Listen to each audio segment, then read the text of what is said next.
آپ نے 12 برجوں کے نام فراہم کیے ہیں اور 8 فروری 2025 کے دن کے لیے ان کی پیش گوئی جاننا چاہتے ہیں۔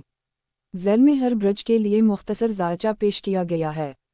برج حمل ایریز، اس دن آپ کی قائدانہ صلاحیتیں نمایاں رہیں گی۔ کام کے معاملات میں مثبت پیش رفت کا امکان ہے۔ محبت کے معاملات میں آپ کو اپنے جذبات کا اظہار کرنے کا موقع مل سکتا ہے۔ برج سور ٹورس، مالی معاملات میں محتاط رہنے کی ضرورت ہے۔ غیر ضروری اخراجات سے بچیں۔ خاندانی امور میں صبر سے کام لیں اور دوسروں کی رائے کا احترام کریں۔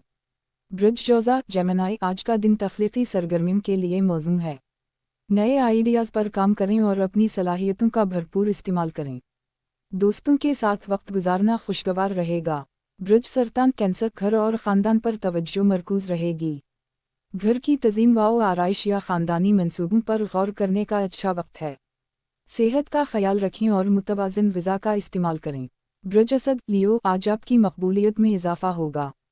سماجی تقریبات میں شرکت کا موقع مل سکتا ہے۔ محبت کے معاملات میں مثبت پیش رفت کا امکان ہے۔ برج سنبلا وگو، کام کے معاملات میں تفصیلات پر توجہ دیں۔ منصوبوں کو منظم کرنے کا اچھا وقت ہے۔ مالی معاملات میں محتاط رہیں اور غیر ضروری اخراجات سے گریز کریں۔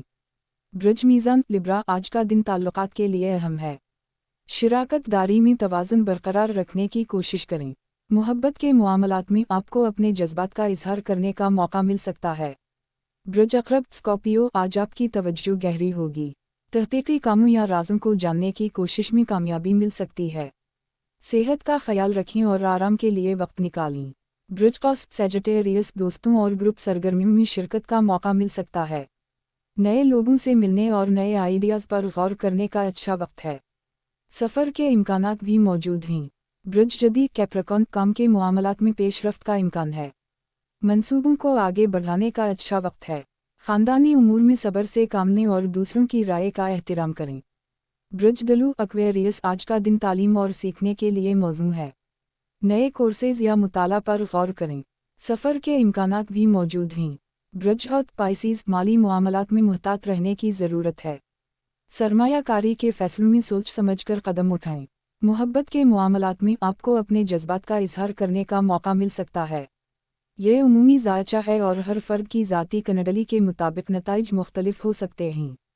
مزید تفصیلات کے لیے کسی ماہر فلکیات سے مشورہ کرنا مفید ہوگا۔